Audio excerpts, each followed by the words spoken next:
दोस्तों स्वागत आप सभी का इस नए साल के पहले वीडियो में, जहां पर हम बात करने जा रहे हैं the all new Vivo X100 Pro and X100 की। दोनों हमारे पास है और डिटेल में बात करेंगे X100 Pro की और साइड बाय साइड आपको बताते रहेंगे कि X100 में आपको क्या मिलता है और क्या मिस करता है as compare to X100 Pro। तो सबसे पहले बात करते हैं Vivo X100 Pro और X100 में आपको क्या क्या मिल जाता है। X100 Pro के अंदर आपको देखो वही डॉक्यूमेंटेशन वगैरह के अलावा आपको फोन के साथ केस भी मिल जाएगा और बॉक्स के अंदर आपको 120 वॉट का चार्जर मिलता है X100 Pro में, और वही चीज आपको सिमिलर मिलता है X100 में भी। बस यहाँ पर चार्जिंग सपोर्ट में डिफरेंस है। X100 Pro जो है 100 वॉट का चार्जिंग सपोर्ट करता है, लेकिन वहां पर आपको वायरलेस चार्जिंग के साथ साथ रिवर्स वायरलेस चार्जिंग मिल जाती है। और एक चीज भाई माननी पड़ेगी कि बॉक्स के साथ जो आपको केस मिलता है आपको काफी अच्छी क्वालिटी का सिलिकॉन ग्रेड ब्लैक कलर का केस मिल जाएगा और लेते ही आपको एक्स्ट्रा कवर पे खर्च करने की जरूरत नहीं पड़ेगी, यानी कि प्रोटेक्शन ये कवर आपको काफी अच्छा दे देता है। नाउ बात करते हैं फोन के डिजाइन के बारे में। डिजाइन इसका बिल्कुल फ्लैगशिप ग्रेड है, ना सिर्फ मटेरियल प्रीमियम लगे हैं इसमें, इन हैंड फील भी मस्त है। इस फोन के ऑल अराउंड आपको मेटल फ्रेम मिल जाता है, स्वाद अनुसार कर्व डिस्प्ले भी है। इतना ही नहीं, यहाँ पर आपको बैक पैनल और जो फ्रेम है वो भी स्लाइटली थोड़ा सा कर्व लगेगा, यानी कि पकड़ने में आपको जो कर्वी फील है वो चीज नजर आएगी। फोन बहुत ज्यादा थिन नहीं है, लेकिन थिकनेस इतनी है कि आपको होल्ड करने में परेशानी नहीं होगी। देखो विदाउट कवर अगर आप इस्तेमाल करते हैं इस फोन को, तो यहाँ पर जो हमारे पास मैट ब्लैक का बैक पैनल्स के साथ जो आता है वो काफी स्लिपरी हो जाता है टाइम्स, जब आपका हाथ जो है वो काफी ड्राई है। उसके अलावा ये जो फोन है वो स्लाइटली थोड़ा सा ज्यादा टॉप हैवी है। अब इस फोन का टॉप हैवी होना वो जायज भी है, क्योंकि भाई इसके कैमरा में भर भर के फीचर्स जो मिल जाते हैं। अब ऐसा नहीं कि इसका जो कैमरा है वो हाथी के दांत खाने के कुछ और दिखाने के कुछ और, ऐसा नहीं है। यहाँ पर आपको जो कैमरा सिस्टम दिखता है वो चीज एक्चुअली आउटपुट भी वैसे ही निकाल कर देता है। आइए देखते हैं आपको क्या क्या मिल जाता है इसके कैमरा में। यहाँ आपको 3 लेंस मिलते हैं। 1 इंच सेंसर का primary camera, ultra wide auto focus camera मिल जाता है, साथ ही 4x टेलीफोटो लेंस भी मिल जाएगा और ठीक उसी के नीचे आपको लेजर ऑटो फोकस मॉड्यूल भी मिलता है। और फ्रंट की साइड में आपको 32 मेगापिक्सल का फिक्स फोकस कैमरा मिल जाएगा। अब इसके कैमरा मॉड्यूल में बेस्ट पार्ट ये है कि आपको तीनों कैमरा 50 मेगापिक्सल के मिल जाते हैं। बाकी आपको सुपर मैक्रो मोड इसके टेलीफोटो लेंस में भी मिल जाता है और साथ ही आप इससे सिनेमैटिक पोर्ट्रेट मोड ले सकते हैं, जो कि काफी सरप्राइजिंग है। बात करें इसके कैमरा की, तो पिक्चर्स पे आप पूरा भरोसा कर सकते हैं। ना सिर्फ इसका 1 इंच सेंसर वाला मेन कैमरा आपको लगभग सभी सिनेरियोज में बढ़िया पिक्चर निकाल कर देता है, बट यहाँ जाइस का ऑप्टिमाइजेशन भी काफी सही नजर आता है, जिससे इमेजेस काफी ज्यादा क्लोज टू नेचुरल कलर्स लगती हैं। Even the dynamic range is also quite good, कोई हेलो इफेक्ट आपको नहीं मिलेगा और डिटेल भी आपको काफी क्रिस्प नजर आती है। ह्यूमन सब्जेक्ट में भी ये बेहतरीन काम करता हुआ नजर आता है। स्किन टोन काफी नेचुरल लगती है इसमें, इवन फेशियल रिकॉग्निशन भी सही है, जिससे कि एक्सट्रीम सिनेरियोज में भी फेस सही से लेटअप रखता है। यहाँ पर आपको एक इंटरेस्टिंग चीज बताना चाहूंगा कि इसका जो मेन कैमरा है, यानी कि प्राइमरी सेंसर जो 1 इंच का है, वहां पर आपको जो नेचुरल बुके मिलता है वो काफी अच्छा मिल जाता है। यानी कि इसका जो 1 इंच वाला सेंसर है उसके बड़े एपर्चर और बड़े सेंसर के कारण आपको काफी नेचुरल बुके इफेक्ट देता है, जिससे कि ये लगता है कि यार कि आपने DSLR से कोई पिक्चर लिया हो। ना सिर्फ मेन कैमरा, इसका जो टेलीफोटो लेंस है उसमें भी आपको काफी सही नेचुरल बुके मिल जाता है। बाकी इसका जो पोर्ट्रेट मोड है वो भी ज्यादातर जगहों पर बढ़िया से काम करता हुआ नजर आता है। इतना ही नहीं, यहाँ पर इवन अगर आप क्लोजअप ना भी हो अपने सब्जेक्ट के, तो यहाँ पर आपको काफी शैलो डेप्थ ऑफ फील्ड मिल जाता है एंड सब्जेक्ट के अराउंड ग्रेजुअली चेंज होता हुआ नजर भी आएगा, विच लुक्स क्वाइट नेचुरल। बाकी ultra wide camera is also really good, उसमें भी आपको प्रोसेसिंग काफी सही नजर आती है। कलर वेरिएशन आपको नहीं मिलेंगे इसके अल्ट्रा वाइड, इसके टेलीफोटो और प्राइमरी कैमरा में, जो कि मुझे काफी बढ़िया लगा।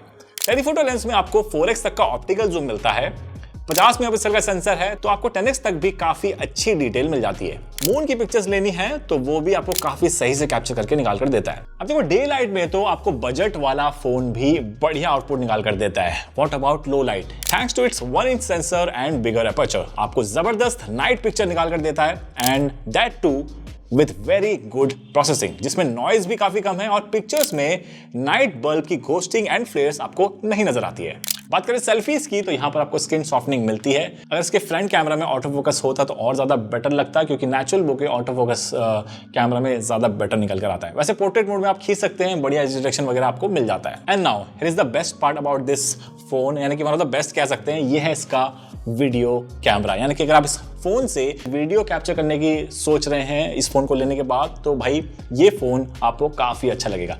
ये one of the few phone है एंड्रॉइड स्मार्टफोन में जो आपको सीमलेस कैमरा स्विचिंग देता है, जैसे कि आपको आईफोन वगैरह में मिल जाता है। यानी कि अगर आप इसके अल्ट्रा वाइड से प्राइमरी एंड प्राइमरी से टेलीफोटो में जाएंगे तो आपको जो कैमरा स्विचिंग है वीडियो रिकॉर्ड करते वक्त एट 4K 60 FPS वो आपको काफी स्मूथ मिलती है। यानी कि मैं कह सकता हूं कि अभी के टाइम में कोई ऐसा एंड्रॉइड स्मार्टफोन नहीं है जो आपको इतना सीमलेस कैमरा स्विचिंग देता है while recording, that too better than Samsung smartphones. यहां वीडियो की क्वालिटी भी आपको काफी तगड़ी मिल जाती है। इनफैक्ट इस फोन से आप अप टू 8K 30 FPS में भी शूट कर सकते हैं। अगर आप प्रो मोड में वीडियोस लेते हैं तो यहां पर आपको 1080p at 240 FPS का ऑप्शन भी मिल जाएगा। वीडियो में स्टेबलाइजेशन भी आपको काफी अच्छी मिल जाती है। कैमरा में अगर आप स्विच भी करते हैं तो वहां पर भी कलर डेविएशन बहुत ज्यादा नहीं मिलेगा आपको। अब यहां पर भी अगर आप लो लाइट में वीडियोस खींचते हैं तो इसका जो प्राइमरी कैमरा है 1 इंच सेंसर वाला वो आपको अमेजिंग लो लाइट वीडियोस निकाल कर देता है। अब देखो उसमें थोड़ी बहुत आपको नॉइस वगैरह मिल जाती है, लेकिन भाई मैं एक्चुअली सरप्राइज था। अब इस फोन को लेकर मैं उत्तराखंड के पहाड़ वाले इलाकों में भी गया, वहां पर मैंने लो लाइट वीडियोस ली, काफी अमेजिंग आउटपुट निकल कर आया। मून लाइट ऐसा लग रहा था कि यार कोई सनलाइट होगा। इसका जो प्रोसेसिंग है वो देखकर मुझे लग रहा था कि यार ये फोन कर कैसे रहा है इतना ब्राइट। यानी कि नॉर्मली आंखों से नजर नहीं आ रहा था जो चीज है वो, लेकिन ये फोन जो है काफी ब्राइटन अप करके कैप्चर कर रहा था। एक माउंटेन है आपके सामने, अगर आप देख सकते हैं तो यहाँ पर वो जो माउंटेन है वो नेकेड आई से नजर नहीं आ रहा था, लेकिन लो लाइट में ये उसको कैप्चर कर पा रहा था। तो देखो ऑल इन ऑल अगर आप सीरियस फोटोग्राफी को लेके और इसका जो कैमरा को लेकर ही आप इसको खरीदना चाह रहे हैं तो आपको ये फोन निराश नहीं करने वाला है। ना बात करें ओवरऑल इस फोन के सेंसर्स के बारे में और normal day to day usage के बारे में, तो यहाँ पर सबसे पहली चीज इसमें जो हैप्टिक मोटर है वो आपको काफी अच्छा मिल जाता है। आपको आयर ब्लास्टर भी मिल जाएगा ऊपर की साइड में, और फोन में आपको प्राइमरी सेंसर्स के साथ साथ NFC भी मिल जाएगा। बाकी बात करें कनेक्टिविटी की तो यहाँ पर आपको 15 5G बैंड मिल जाते हैं और Wi-Fi 7 के साथ आता है। यानी कि सारे लेटेस्ट टेक इसमें आपको मिल जाते हैं कनेक्टिविटी के मामले में। और मेरे यूसेज के दौरान मैंने इसमें ऐसा कोई भी कनेक्शन में ड्रॉप या फिर वाईफाई में कुछ ऐसा प्रॉब्लम नहीं फेस किया है। तो यानी कि कनेक्टिविटी के मामले में ये फोन आपको निराश नहीं करने वाला। हाँ, फोन में आपको डुअल सिम का सपोर्ट मिल जाता है और हाँ एक आपको ई सिम का सपोर्ट भी मिल जाएगा इस फोन में। तो अगर आप ई सिम इस्तेमाल करने वाले हैं तो ये फोन आपको कवर करता है उसमें भी। Now coming to the display of this phone, यहाँ पर आपको 6.78 इंच का 3D curved LTPO AMOLED display मिल जाता है विद 1.5 के रेजोल्यूशन, और यहाँ पर आपको 120 हर्ट्ज का रिफ्रेश रेट मिल जाएगा। 3000 निट्स की पीक ब्राइटनेस मिल जाती है, वाइड बैंड L1 का सपोर्ट है, और नेटफ्लिक्स में आपको HDR10 की कैपेबिलिटी भी मिल जाती है, लेकिन डॉल्बी विजन वगैरह आपको नहीं मिलेगा। इसका डिस्प्ले आपको निराश नहीं करने वाला, काफी ब्राइट है। दिन में इस्तेमाल कर लीजिए, डायरेक्टली सनलाइट के नीचे इस्तेमाल करेंगे तो उन सभी मामलों में आपको काफी ब्राइट लगेगा इसका डिस्प्ले। और यहाँ पर आपको ऑप्टिमाइजेशन भी काफी अच्छी मिल जाती है। देखो LTPO डिस्प्ले है, बेस्ट पार्ट इसका यही है कि ये तुरंत अगर आप कुछ भी इस पर छेड़खानी नहीं कर रहे हैं, ये 1 हर्ट्ज पे आ जाता है सीधे 120 हर्ट्ज पे, और काफी बढ़िया तरीके से सीमलेसली ये स्विच करता है। अब एक चीज मैं इसमें मिस कर रहा था, iQOO 12 में भी शुरू में नहीं आया था, यानी कि MEMC का, तो कंपनी इसमें MEMC देती तो और ज़्यादा बेटर रहता। आई होप आने वाले टाइम में शायद कंपनी सॉफ्टवेयर के थ्रू वो चीज़ दे दे, क्योंकि iQOO 12 में भी बाय डिफ़ॉल्ट उसमें नहीं था। अपडेट के बाद उन लोगों ने एक ऑप्शन दे दिया था MEMC का, तो यहाँ पर भी होपफुली ऐसी कुछ चीज़ आ जाए। अभी के लिए आपको इसमें MEMC नहीं मिलता है। बाकी ओवरऑल मल्टीमीडिया कंजम्पशन के हिसाब से अगर आप इसमें ऑडियो भी सुनते हैं तो वो भी आपको काफ़ी लाउड एंड क्रिस्प मिल जाएगा। स्टीरियो स्पीकर मिल जाते हैं, ट्रू स्टीरियो स्पीकर मिलते हैं, और वहाँ पर जो आउटपुट है वो भी काफ़ी लाउड एंड क्लियर है। परफॉर्मेंस के मामले में यहाँ पर आपको MediaTek Dimensity 9300 का प्रोसेसर मिल जाता है विद LPDDR5X रैम और UFS 4.1 स्टोरेज, और एडिशनली आपको V3 चिप भी मिल जाएगा इनका।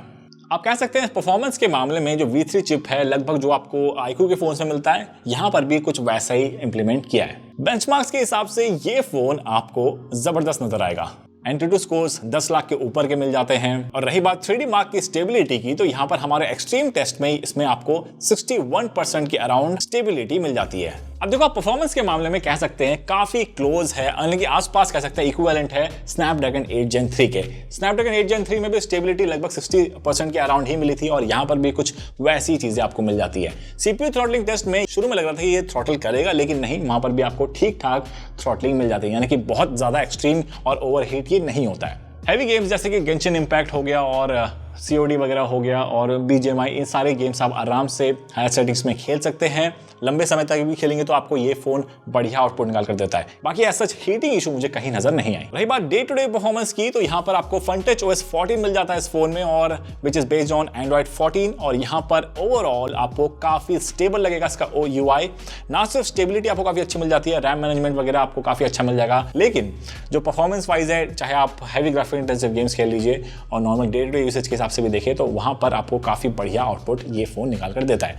अपडेट के मामले में काफी इंटरेस्टिंग है ये फोन। अभी बैक टू बैक काफी सारे अपडेट आए जब से लॉन्च होने से पहले ही, और यानी कि लेटेस्ट सिक्योरिटी पैच आपको मिलता है दिसंबर का। और देखो FunTouch OS शुरू से ही काफ़ी रेगुलरली अपडेट लाते रहती है, और यहाँ पर भी आपको वही चीज़ मिल जाएगा। बाकी बात करें अपडेट पॉलिसी के बारे में, तो देखो कंपनी ने सच अभी के टाइम में तो हमें कुछ नहीं बताया है। जैसे ही पता चलेगा नीचे डिस्क्रिप्शन में अपडेट कर देंगे। बाकी इस फोन में आपको कोई ब्लोटवेयर नहीं मिलेंगे, हॉट ऐप्स, हॉट गेम जैसे चीज़ें नहीं मिलेंगी। इक्का दुक्का ऐप मिल जाएगा, टाइल मास्टर 3D हो गया और आई मैनेजर, इनका जो सिक्योरिटी स्कैनर हो गया वो मिल जाता है, लेकिन ऐसा कोई पॉपअप एड्स या फिर रिकमेंडेशंस आपको नहीं मिलते हैं इसमें। और बाकी इसमें आपको डायलर जो है वो मिल जाएगा वीवो का अपना FunTouch OS वाला, यानी कि अगर आप कॉल रिकॉर्ड करते हैं तो सामने वाले को अनाउंसमेंट नहीं जाएगा, गूगल डायलर नहीं मिलता है आपको।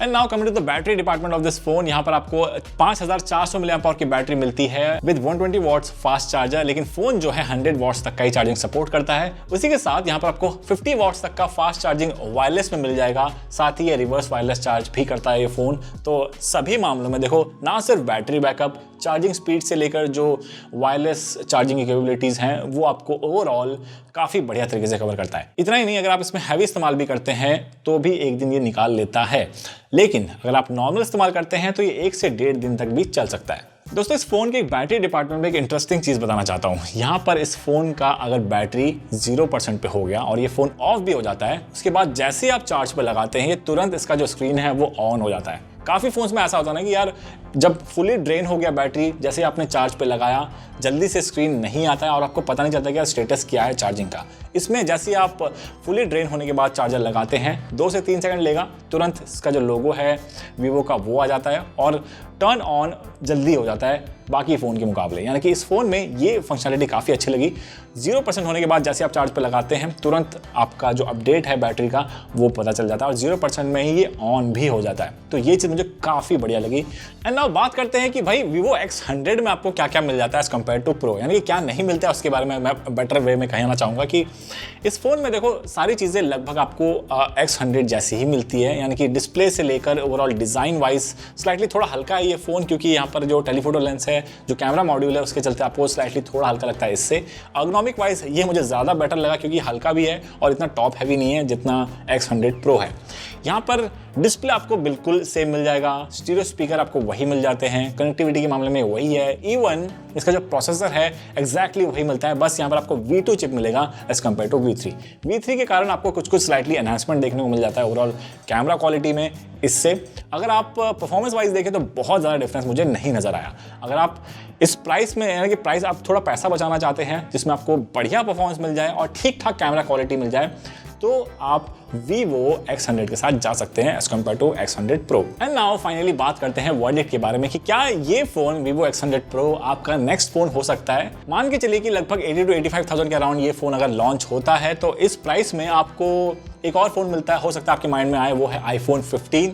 देखो iPhone 15 से डेफिनेटली ये phone in terms of camera quality, in terms of overall performance भी ले लीजिए, डिस्प्ले क्वालिटी वगैरह ले लीजिए, इन सभी मामलों में आपको बेटर लगेगा, उसमें कोई दो राय नहीं है। इतना मैं बता दूं, कैमरा स्विचिंग भी इवन आपको अच्छा मिल जाता है इस फोन में, 4K 60 FPS की रिकॉर्डिंग वगैरह अच्छी मिल जाती है, सिनेमैटिक मोड वगैरह अच्छा मिल जाएगा, कैमरा क्वालिटी फ्रंट का भी आपको उससे बेटर ही मिलता है। तो सभी मामलों में आपको iPhone 15 से ही ये फ़ोन बेटर ही लगेगा। बाकी ये फ़ोन आपको रिवर्स वायरलेस चार्जिंग भी देता है, वायरलेस चार्जिंग तो है ही। तो इन सारी चीज़ों को देखो मद्देनजर रखते हुए यहाँ पर ओवरऑल बिल्ड क्वालिटी देख लीजिए, इन सभी मामलों में ये फ़ोन सर्वगुण संपन्न लगेगा। बाकी मैं अपनी बात करूँ तो देखो मुझे ये फ़ोन काफ़ी पसंद आया, स्पेशली इसका जो कैमरा है वो, उससे आपको कोई प्रॉब्लम नहीं आएगी अगर आप कैमरा एंथुसियास्ट भी हैं तब भी। बाकी आप क्या सोचते हैं इस फोन के बारे में नीचे कमेंट सेक्शन में जरूर बताना, और इसका बेस्ट पार्ट आपको क्या लगा वो भी बता देना, और आप इसका प्राइस जो है कितना एक्सपेक्ट कर रहे हैं, कितने का ये होना चाहिए था वो भी बता देना नीचे कमेंट सेक्शन में। मिलते हैं जल्दी कुछ ऐसे वीडियो के साथ, तब तक के लिए बाय बाय, टेक केयर।